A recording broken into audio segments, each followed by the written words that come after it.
Evening class, मैं प्रीतम सिंह आपके लिए लेके आया हूँ हिंदी का सेशन। तो आज का हमारा टॉपिक है मोस्ट आईएमपी संज्ञा। ये हर एग्ज़ाम में चाहे वो कोई भी हो हिंदी के पेपर में आएगा ही, मोस्ट आईएमपी है। चाहे वो व्यापम में कोई भी पेपर हो, चाहे वो एसआई का हो, जेलपेरी हो, ग्रुप 4 के पेपर हो, संविदा हो, सभी में टॉपिक आता है मोस्ट इंपॉर्टेंट संज्ञा। ठीक है, तो आज पढ़ते हैं संज्ञा। और जो सेशन के एंड में मैं आपसे 2 पहेलियाँ भी पूछूंगा और जो लास्ट टाइम जो पहेलियाँ थी उनके आंसर भी बताऊंगा, और वो मोस्ट इंपॉर्टेंट सभी बच्चों ने बता भी दिए उनके आंसर। ठीक है, तो आपको पहेलियों का ये सिलसिला या क्रम कैसा लग रहा है, आप मुझे कमेंट करके आज जरूर बताएंगे कि क्या इसे कंटिन्यू किया जाए, इससे आपको कुछ फायदा हो रहा है या नहीं। ठीक है, चलिए आगे पढ़ते हैं। तो संज्ञा पढ़ते हैं। संज्ञा की परिभाषा आप सभी ने पढ़ी है, बचपन से हम पढ़ते हैं संज्ञा की परिभाषा। वही इसकी यूनिवर्सल डेफिनेशन है कि किसी व्यक्ति, वस्तु, स्थान या जाति या भाव के नाम का बोध कराने वाले शब्द क्या कहलाते हैं? संज्ञा। किसी व्यक्ति, वस्तु, स्थान, प्राणी, भाव आदि के नाम का बोध कराने वाले शब्द संज्ञा कहलाते हैं। ये छोटी सी परिभाषा हमने 3rd, 4th, 5th क्लास में पढ़ ली और कई बार और पढ़ी, पर क्या कभी इसका मतलब समझ पाए क्या? इसका मतलब क्या है? देखो, उसने बोला कि किसी भी व्यक्ति का, किसी भी वस्तु का, किसी भी स्थान का, किसी भी प्राणी का और किसी भी भाव के नाम का जो बोध करा है उसे बोलेंगे संज्ञा। किसी व्यक्ति मतलब ब्रह्मांड के सारे व्यक्तियों की बात कर रहा है, किसी वस्तु मतलब सारी वस्तुओं की बात कर रहा है, किसी भाव मतलब सारे गुस्सा वुस्सा प्यार उन सब की बात कर रहा है, प्राणी मतलब चींटी से लेकर डायनासोर के सारे प्राणी की बात कर रहा है, स्थान मतलब सारे स्थान की बात कर रहा है। तो कुछ इस बच्चा के इस दुनिया में कुछ भी नहीं। मतलब बेसिकली ये है कि जो सभी नामों का बोध करा है, बोध मतलब होता है ज्ञान, उसे क्या बोलते हैं? संज्ञा। तो संज्ञा का एक नाम ही क्या होता है? एक्चुअल में नाम होता है, कि जो किसी का भी नाम बताए उसे क्या बोलेंगे? संज्ञा। ये समझ आया क्या? किसी का भी नाम का जो बोध करा है उसे संज्ञा कहते हैं। जब भी हम धरती से कुछ भी निकालते हैं, कोई भी नया आविष्कार करते हैं, उसका जो भी हम नाम रखते हैं उसे क्या बोला गया? संज्ञा। ये समझ आया? तो ये है संज्ञा की परिभाषा। अगर हम ये बोलें कि सभी चींटियों के नाम और सब व्यक्तियों के, सारे ग्रहों के नाम अगर लिखते और बोलते हैं कि इसको संज्ञा कहते, सारे प्राणियों के नाम लिखते, सारे व्यक्तियों के नाम लिखते, सारी वस्तुओं के नाम लिखते, फिर लिखते कि इनको बोलते हैं संज्ञा, तो उसी के बदले उन्हें छोटी सी परिभाषा दी, जो किसी व्यक्ति का, वस्तु का, स्थान, प्राणी, भाव के नाम का बोध करा उसे क्या बोलते हैं? संज्ञा। तो संज्ञा का एक नाम ही क्या है? नाम। ये याद रखना कि संज्ञा का नाम ही एक्चुअल क्या है? कि नाम, कि जो किसी नाम का बोध करा उसे संज्ञा कहते हैं।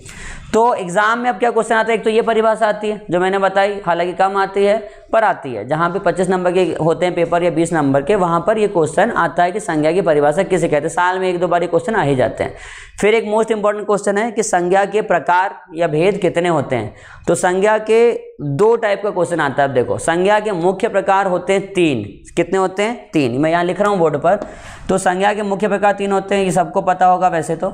एक होता है व्यक्तिवाचक संज्ञा, और नंबर 2 होता है जातिवाचक संज्ञा, जातिवाचक संज्ञा। नंबर 3 होता है भाववाचक संज्ञा, भाववाचक संज्ञा। होता है कि नहीं होता? ये होते हैं 3 प्रकार। तो जब भी उसने मुख्य शब्द का प्रयोग अगर कर लिया कि मुख्य प्रकार कितने होते हैं, तो हमेशा क्या लगाना है? 3। कितने? 3 होते हैं। मुख्य पूछा तो व्यक्तिवाचक, जातिवाचक, भाववाचक, और मुख्य शब्द का प्रयोग नहीं किया और उसने पूछा कि संज्ञा कितने प्रकार हैं या सामान्यतः कितने प्रकार हैं, तब कितने लगाओगे? 5। तो चौथा और 5वां प्रकार कौन सा होता है इसका? एक होता है इसका चौथा प्रकार, इसको बोलते हैं द्रव्यवाचक, द्रव्यवाचक,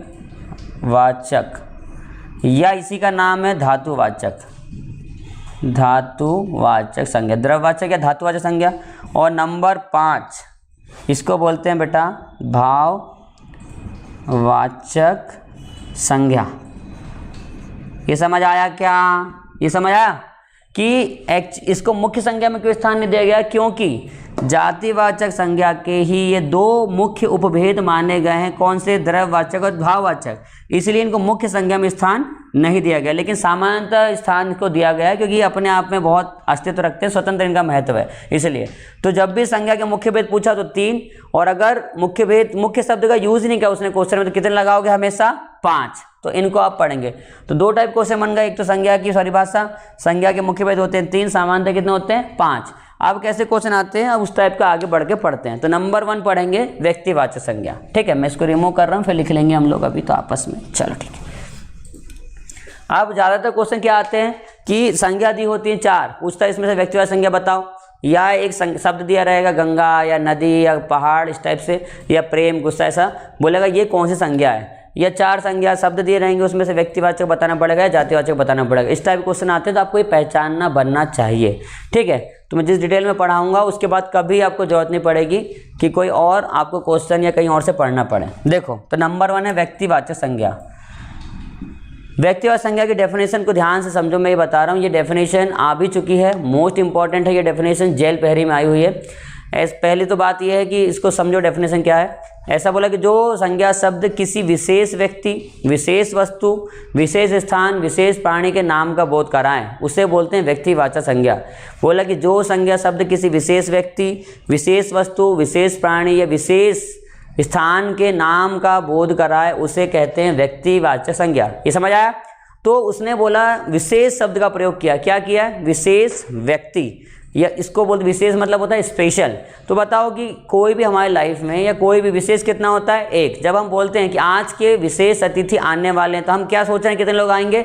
1 की 50, एक आएगा। तो विशेष मतलब होता है स्पेशल। या जब होटल में आप जाते हो तो बोलते हो भैया आज की स्पेशल डिश बताओ, तो उसका मतलब आप कितनी डिश पूछ रहे हो? एक कोई पूछ रहे हो ना जो आज बनी है। ये समझ आया? तो विशेष मतलब क्या होता है वैसे भी? एक। तो एक बार ये क्वेश्चन आया हुआ एग्जाम में कि व्यक्तिवाचक संज्ञा हमेशा किस में आती है, एक वचन में कि बहुवचन में? किस में आएगी? हमेशा एक वचन में। व्यक्तिवाचक संज्ञा किस में आएगी? हमेशा एक वचन में, क्योंकि वो विशेष व्यक्ति का, विशेष वस्तु, विशेष स्थान का बोध करा रही, इसलिए। ये समझ आया क्या? तो ये है क्वेश्चन इंपॉर्टेंट कि व्यक्तिवाचक संज्ञा एक वचन में आती है, ठीक है। तो ऐसा क्वेश्चन आया हुआ था जेल पहरी में 2015 में कि व्यक्तिवाचक संज्ञा लिखा था कि जो किसी एक विशेष व्यक्ति के नाम का बोध कराए उसे कौन सी संज्ञा बोलते हैं, या जो एक व्यक्ति का बोध कराते हैं उसे कौन सी संज्ञा कहते हैं? तो कौन सी संज्ञा है? वो व्यक्तिवाचक संज्ञा है। तो अब यहाँ ध्यान से देखो, जैसे कि हमारे तुम्हारे जिनके भी नाम है, अगर मैंने लिखा यहाँ पर प्रीतम, ऐसे लिखा मैंने, ठीक है, या मैंने लिखा यहाँ पे एक इंदौर,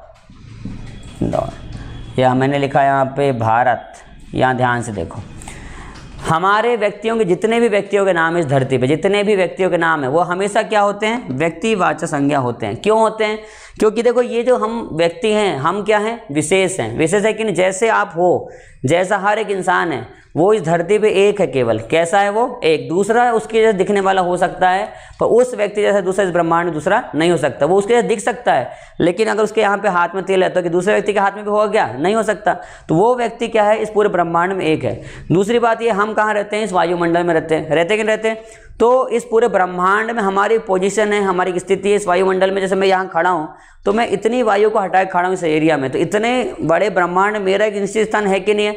इस स्थान से ना तो वायु गुजर सकती है, ना कोई ट्रेन, ना बस। तो ये एक मेरा निश्चित और विशेष स्थान, इसलिए भी मैं क्या हूँ? विशेष। तो हर व्यक्ति का नाम हमेशा क्या होगा बेटा? व्यक्तिवाचक संज्ञा। फिर वैसे ही जितने भी शहर के नाम होते हैं, गांव के नाम होते हैं या देशों के नाम होते हैं, वो हमेशा क्या होते हैं? व्यक्तिवाचक संज्ञा होते हैं। क्योंकि इंदौर एक विशेष स्थान घेरे हुए है कि नहीं है? जितने स्थान में इंदौर है, एक बाउंड्री इसकी होगी, तो उतने में इंदौर है कि नहीं है? उसके ऊपर भोपाल बसा लोगे 2 किलोमीटर ऊपर, जितने में इंदौर है वो इंदौर है, भोपाल अलग है। सेम ऐसे इंदौर बनाया जा सकता है कभी? क्या नहीं। जो इंदौर है वो एक ही है। मान लो सेम ऐसे इंदौर कोई बना भी ले, जिद करके हम बना लेंगे, ऐसी बिल्डिंग बना लेते हैं, लोग रख ले, सब कुछ कर ले, पर क्या इंदौर में एक पेड़ में जितने पत्ते उतने पत्ते बना लेगा क्या वो वहाँ? नहीं। तो ऐसा कभी दूसरा कोई शहर नहीं हो सकता। ये समझ आया? इसलिए सारे शहर और सारे देश के नाम हमेशा क्या होते हैं? व्यक्तिवाचक संज्ञा। ये बनेगा। चलो आगे देखो, मैं यहाँ कुछ लिख रहा हूँ शब्द, यहाँ ध्यान से देखना। अगर मैंने ऐसा बोला, मैं लिखता हूँ यहाँ नदी, मैंने लिखा यहाँ पे नदी, मैंने लिखा यहाँ पे महल, मैंने लिखा यहाँ पे किला, मैंने लिखा यहाँ पे पर्वत, या मैंने लिखा यहाँ पे सागर, ठीक है, या मैंने लिखा यहाँ पे सरोवर, और मैं यहाँ लिख रहा हूँ एक झील। और भी हो सकते हैं, मैं अभी कुछ एग्जाम्पल ले रहा हूँ। ये नदी से, महल से, किले से, पर्वत से किस चीज़ का बोध हो रहा है? क्या नहीं। ये सारी क्या है? व्यक्तिवाचक संज्ञा। ये किसी विशेष का बोध करा रही है क्या? नहीं करा रही है। ये जो भी जातिवाचक संज्ञा होती है उसके पहले अगर उसका नाम रख दिया जाए तो वो क्या बन जाएगी? वहाँ पे व्यक्तिवाचक संज्ञा। जैसे कि नदी है, लेकिन अगर यहाँ मैं लिख दूँ इसके आगे गंगा, तो ये क्या हो जाएगा? व्यक्तिवाचक। मैंने उसका क्या नाम रख दिया? गंगा नाम रख दिया। तो जो नदी है वो जातिवाचक है, लेकिन जातिवाचक पहले उसका नाम रख दो, हमेशा क्या बन जाएगी? वो व्यक्तिवाचक। तो नदी जातिवाचक, लेकिन गंगा नदी क्या है? व्यक्तिवाचक। वैसे महल तो बहुत सारे धरती में, लेकिन ताजमहल कितना है? एक। वैसे बोला किला, लेकिन मैंने बोला कि अगर लाल किला, तो वो भी क्या हो जाएगा? व्यक्तिवाचक, विशेष। पर्वत बोला तो जैसे कि मैंने बोला काला पर्वत, या मैं बोलता हिमालय, तो ये भी क्या हो जाएगा, एक विशेष होगा कि नहीं होगा। वैसे बोला सागर तो बहुत सारे हैं, लेकिन बोला अगर प्रशांत या भूमध्य सागर बोला या प्रशांत महासागर, तो ये भी क्या है, एक। वैसे बोला सरोवर, तो अगर बोला कि रामायण में आया हुआ पंपा सरोवर, आया कि ना, जहाँ बाली रहता था, तो सरोवर तो बहुत है पर पंपा सरोवर एक है। झील बोला तो कौन सी झील, चिल्का झील या डल झील। तो किसी भी व्यक्तिवाचक के पहले उसका नाम रख दो, वो क्या बन जाती है, हमेशा व्यक्तिवाचक संज्ञा बनेगी। ऐसा तो ये बनेगा मोस्ट इंपॉर्टेंट है, ठीक है। चलो आगे बढ़ते हैं।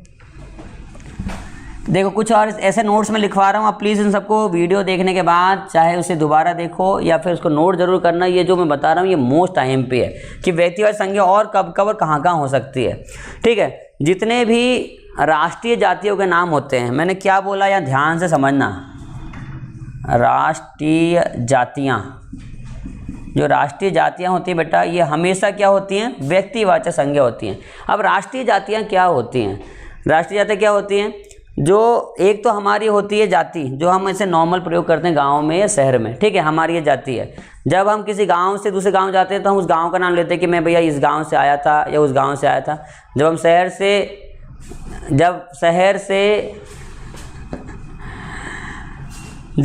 दूसरे शहर जाते हैं तो बोलते हैं कि हम जबलपुर से आए हैं या हम सागर से आए हैं या हम ग्वालियर से आए हैं। तो जब वो शहरी जाति कहलाती है, कहाँ से आया है, जबलपुर से, सागर से, ठीक है, हाँ ठीक है।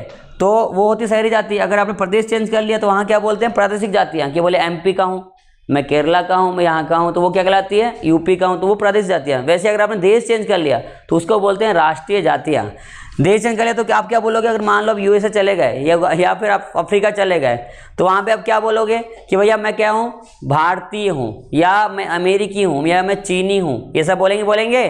तो ये ऐसे शब्द इनको बोलते हैं राष्ट्रीय जातियाँ। वैसे भी कोई व्यक्ति किसी एक देश की नागरिकता ले सकता है। तो ये अगर ऐसे शब्द आ गए जो राष्ट्रीय जातियाँ बोलते हैं, जैसे कि बोला भारतीय या बोला रूसी या बोला चीनी, ये समझ आया, तो ये सब क्या कहलाएंगे, राष्ट्रीय जातियाँ कहलाएंगी। ये समझ आया। तो ये राष्ट्रीय जातियाँ हमेशा क्या होती हैं, व्यक्तिवाचक संज्ञा।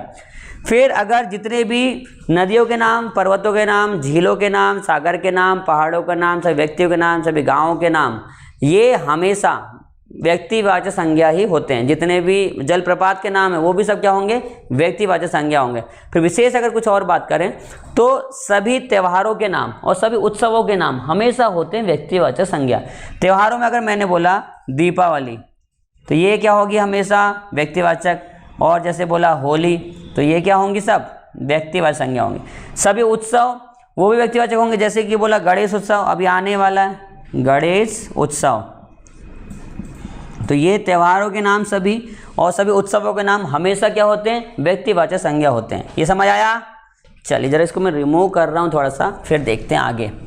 इसके बाद ये है कि जो सभी ऐतिहासिक युद्ध होते हैं, कोई अगर ऐतिहासिक युद्ध हुआ है तो वो युद्धों के नाम भी हमेशा व्यक्तिवाचक संज्ञा होते हैं। जैसे कि बोला हमने राम रावण युद्ध, ये भी एक बार हुआ था, तो ये भी क्या कहलाएगा, व्यक्तिवाचक संज्ञा। या हमने बोला महाभारत, ये भी व्यक्तिवाचक संज्ञा है। या हमने बोला अगर युद्ध में हल्दी घाटी का युद्ध, ऐसा बोलते हैं, हल्दी घाटी का प्रथम युद्ध, द्वितीय युद्ध, ये भी हमेशा व्यक्तिवाचक होते हैं। कोई भी हत्याकांड हुआ हो, हत्याकांड, इस टाइप के हत्याकांड हुए हो, कोई भी बड़ी घटना हुई हो, वो भी क्या कहलाती है, व्यक्तिवाचक संज्ञा। जैसे कि बोला जलियांवाला बाग हत्याकांड, तो ये चौरा चौरी कांड, ये सब क्या है, व्यक्तिवाचक। कोई बड़ा आंदोलन हुआ हो, नमक तोड़ो आंदोलन, भारत छोड़ो आंदोलन, ये भी क्या होती है, विशेष घटनाएं, व्यक्तिवाचक हमेशा होती हैं। ऐसा बनेगा। इसके बाद सभी रोडों के नाम, सभी रोडों के नाम, नगरों के नाम और चौकों के नाम हमेशा व्यक्तिवाचक होते हैं। जैसे कि बोला कि GT रोड, ये सुना होगा ना, GT road, grand trunk road, या बोला NH7, NH मतलब नेशनल हाईवे नंबर 7, ये। या जैसे कि इंदौर में हमने बोला AB रोड, आगरा बॉम्बे मार्ग, AB रोड, तो ये भी सब क्या कहलाएंगे, व्यक्तिवाचक संज्ञा। जितने भी रोडों के नाम होते हैं वो हमेशा व्यक्तिवाचक संज्ञा होते हैं। ठीक है, ये समझ आया कि ना आया? ठीक है, तो सभी रोडों के नाम व्यक्तिवाचक होते हैं। इसके बाद सभी चौकों के नाम, चौकों के नाम मतलब कि चौक होते हैं ना, कि ये चौक वो चौक, जैसे बोला चांदनी चौक, तो ये क्या होंगे, चांदनी चौक, ये सब क्या होंगे, व्यक्तिवाचक संज्ञा। ये या अगर इंदौर में है तो बोला कि रेडिसन चौराहा, स्टार चौराहा, रीगल चौराहा, ये सब क्या होंगे, व्यक्तिवाचक संज्ञा होंगे। ठीक है, चलो नेक्स्ट अगर आगे पढ़ेंगे तो ये सब समझ आ रहा है बेटा। आगे पढ़ते हैं कि जितने भी बुकों के नाम होते हैं, पुस्तकों के नाम और समाचार पत्रों के नाम, ये भी हमेशा व्यक्तिवाचक संज्ञा होते हैं। जैसे बुकों के नाम मैंने बोला रामायण, क्या बोला मैंने, रामायण, तो ये होगा व्यक्तिवाचक। गीता बोला तो व्यक्तिवाचक होगा। चलो, और सभी समाचार पत्रों के नाम, पत्रिकाओं के नाम भी होते हैं व्यक्तिवाचक। जैसे कि बोला आहा जिंदगी, आहा जिंदगी दैनिक भास्कर की पत्रिका है ये, तो ये भी होती है व्यक्तिवाचक। ठीक है, या न्यूज़ टुडे, इंडिया टुडे, ये सब व्यक्तिवाचक, गृह शोभा, ये सब क्या होती हैं, व्यक्तिवाचक होती हैं। वैसे ही जितने भी समाचार पत्र हैं उनके नाम भी हमेशा क्या होंगे, व्यक्तिवाचक। जैसे कि बोला दैनिक भास्कर, दैनिक भास्कर, तो सभी समाचार पत्रों के नाम, चाहे वो दैनिक भास्कर हो, नई दुनिया हो, ठीक है, द हिंदू हो, द इंडिया टाइम्स हो, जो भी हो, सारे पेपर के हमेशा क्या होते हैं, व्यक्तिवाचक होंगे। सारी बुकें हमेशा व्यक्तिवाचक होंगे, होगा। ठीक है, तो रामायण, गीता और जितनी भी बुकें, गोदान उदान, जितने उपन्यास है, वो सारे व्यक्तिवाचक संज्ञा के अंतर्गत आते हैं। चलो आगे और कुछ अगर फैक्ट इसमें बच्चे हैं तो ये है, सभी कांड हो गए, सभी देश हो गए, सभी प्रदेश हो गए, तो ये सब व्यक्तिवाचक के अंतर्गत आते हैं। सभी समुद्र व्यक्तिवाचक के अंदर, सारी नदियाँ इसके अंतर्गत आती हैं। तो जो किसी विशेष व्यक्ति या स्थान का बोध कराता है वो कहलाता है व्यक्तिवाचक संज्ञा। बनेगा ऐसा, तो सभी रोडों के नाम, चौकों के नाम, उत्सवों के नाम, त्योहारों के नाम, ये सब हमेशा व्यक्तिवाचक होते हैं। इनको बिल्कुल आप याद रखेंगे और इस टाइप से पेपर सॉल्व करेंगे तो वहाँ बनेगा।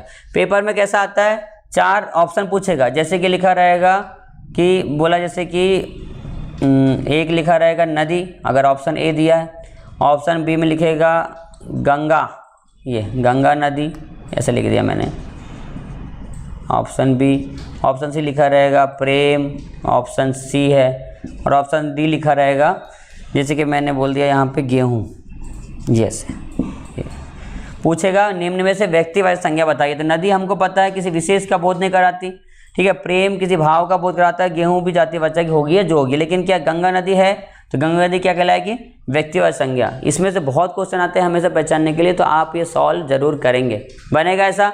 और जितने भी चीज़ें मैंने आपको बताई हैं वो सब चीज़ें आप ध्यान रखेंगे। तो नेक्स्ट सेशन में हम पढ़ेंगे इसके आगे पार्ट 2 में संज्ञा के, मैं इसको लेके आऊँगा जातिवाचक संज्ञा को, और जातिवाचक के भेद पढ़ेंगे, फिर पढ़ेंगे समूहवाचक और द्रव्यवाचक संज्ञा। तो आज की जो 2 पहेलियाँ हैं वो मैं आपको बोल रहा हूँ, आप इसे नोट जरूर करेंगे, ठीक है, नोट कर लीजिएगा, मैं बोल रहा हूँ, मोस्ट इंपॉर्टेंट है। इन पहेलियों का क्रम आपको कैसा लग रहा है प्लीज़ आप मुझे ये मैसेज करके बताएंगे, क्या ये क्रम जारी रखा जाए। तो पहेली बहुत अच्छी, लेकिन मज़ा आ जाएगा सुन के आज आपको। पहले हती मैं भोरी भारी, बोल रहा है पहले हती मैं भोरी भारी, तब मैं सहती मार, अब मैं पहरी लाल घगरिया, अब ना से हो मार, अब मैं पहरी लाल घगरिया, अब ना से हो मार। ऑप्शन ए है आकाश, ऑप्शन बी है पकी मटकी, ऑप्शन सी है पका फल, और ऑप्शन डी है पृथ्वी। ठीक है, तो आप इसके मुझे आंसर कमेंट में ज़रूर देंगे, मैं उन्हें लाइक करूँगा।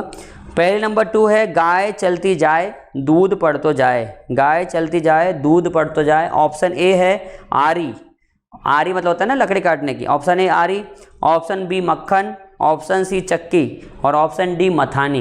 ये दोनों पहेलियाँ भी MPSI में आई हुई हैं, कृपया आप इन्हें नोट कर लेंगे और मुझे आंसर ज़रूर देंगे कमेंट में, मैं उन सबको लाइक करूँगा। ठीक है, तो हमारा सेशन आपको कैसा लग रहा है, जो पढ़ रहे हैं उससे आप सेटिस्फाई हैं या नहीं, और आगे और आप क्या पढ़ना चाहते हैं, कैसा पढ़ना चाहते हैं, प्लीज़ कमेंट करके ज़रूर बताएं। और मिलते हैं फिर नेक्स्ट टाइम, तब तक के लिए thank you, take care, bye bye, good day, sayonara.